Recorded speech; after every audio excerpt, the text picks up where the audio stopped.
ஒரு கிராமம் இருக்கு. அந்த கிராமத்துல நைட் ஆனாலே ஒரே இருட்டு தான். ஒரு சின்ன லைட் கூட கிடையாது. அங்க இருக்க மக்களுக்கு மின்சாரம், லைட், கரண்ட் இத பத்தி ஒரு ஐடியா கூட இல்ல. லைட்னா என்னன்னு கூட தெரியாது. இந்தியாவில் 2026 கூட இப்படி ஒரு கிராமம் இருக்கா? இன்று நாம் பார்க்க போவது மின்சாரமே இல்லாமல் வாழும் ஒரு மர்மமான கிராமத்தின் கதை.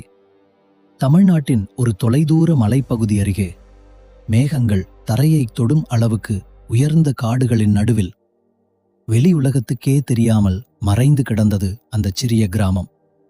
அங்க போறதுக்கு ஒரு நார்மலான ரோடு கூட கிடையாது. மழை பெய்தாலே மண் வழுக்கிவிடும், ஆதைகள் காணாமல் போய்விடும்.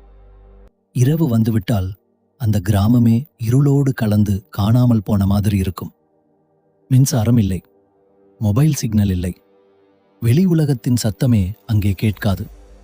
கேட்கும் ஒரே சத்தம் காட்டுக்குள் வீசும் குளிர்காற்றின் ஊளையோசை மற்றும் எங்கோ தொலைவில் கேட்டுக்கொண்டிருக்கும் மர்மமான காலடி சத்தங்கள். அந்த கிராம மக்கள் இன்னும் பழமையான வாழ்க்கையைத்தான் வாழ்ந்துட்டு வராங்க. அங்க 200க்கும் மேற்பட்ட குடும்பங்கள் வாழ்ந்தாங்க. ஆனா அங்க ஒரு மின்சார கம்பம் கூட இல்லை. இரவு 6 மணிக்கு பிறகு முழு கிராமமும் இருளில் மூழ்கிடும். மக்கள் இன்னும் மண்ணெண்ணெய் விளக்கை பயன்படுத்துறாங்க. குழந்தைகள் மெழுகுவர்த்தி வெளிச்சத்துல தான் படிக்கிறாங்க. மழை வந்தா அந்த விளக்கும் அணைந்து போயிடும். ஒரு வயதான பாட்டி சொன்னாங்க, என் வாழ்க்கையில நான் டிவி பார்த்ததே இல்லை. அந்த வார்த்தை கேட்கும்போது அங்க இருந்த எல்லாருக்கும் கண்களிலும் கண்ணீர் வந்தது. ஒரு சிறுவன் சொன்னான், அந்த மக்களோடு இருந்த ஒரு சின்ன பையன் சொல்றான், நான் டாக்டர் ஆகணும், ஆனா இரவில் படிக்க முடியல. ஒரு பெண் குழந்தை, நாங்க ஃபோன் சார்ஜ் போட 15 கிலோமீட்டர் தூரம் போவோம். நம்ம வாழ்ற இடத்துல மக்கள் வைஃபை ஸ்லோனா கோபப்படுறாங்க, ஆனா இங்க மின்சாரம் என்பதே ஒரு கனவு. ஒரு நாள் அந்த கிராமத்துல ஒரு பொண்ணுக்கு திடீர்னு உடம்பு சரியில்லை. நைட்டு நேரம், லைட் இல்ல, கரண்ட் இல்ல, என்ன பண்றதுனே தெரியல. மழை கொட்டிக்கிட்டு இருந்தது. அந்த பொண்ணு அங்க இருந்த மரக்கட்டையில் தூக்கி போட்டு அங்க இருக்க மக்கள் கீழே இறங்கினாங்க. ஹாஸ்பிட்டல் போய் சேர குறைந்தது 4 மணி நேரமாச்சு ஆகும்.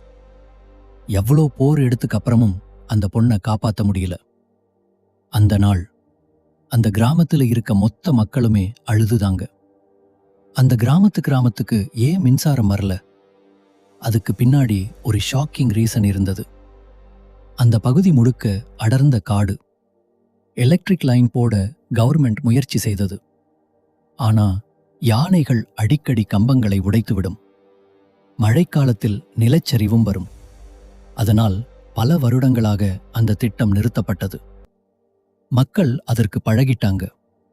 ஆனா அவர்களின் குழந்தைகள் மட்டும் அந்த வாழ்க்கையை வெறுத்தாங்க. அந்த கிராமத்தில் இருந்த அருண் என்ற இளைஞன் ஒரு நாள் முடிவு எடுத்தான், என் கிராமத்துக்கு நானே மின்சாரம் கொண்டு வருவேன்.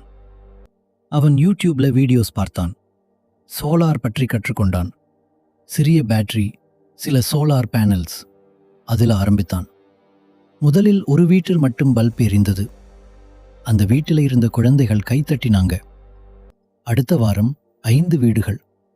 பிறகு முழு கிராமமும் ஸ்லோலி சோலார் பயன்படுத்த ஆரம்பிச்சது.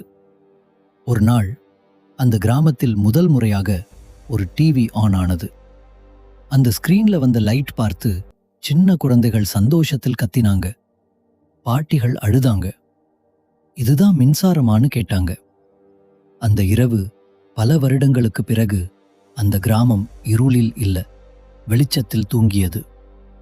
நம்மளுக்கு சாதாரணமா இருக்கும் பல விஷயங்கள் சிலருக்கு வாழ்க்கை கனவு. இந்த வீடியோ பிடிச்சிருந்தா ஒரு லைக் பண்ணுங்க, உங்க நண்பர்களுக்கும் ஷேர் பண்ணுங்க. இன்னும் இதுபோல உண்மையான கதைகள் வேண்டும்னா சப்ஸ்கிரைப் பண்ண மறக்காதீங்க.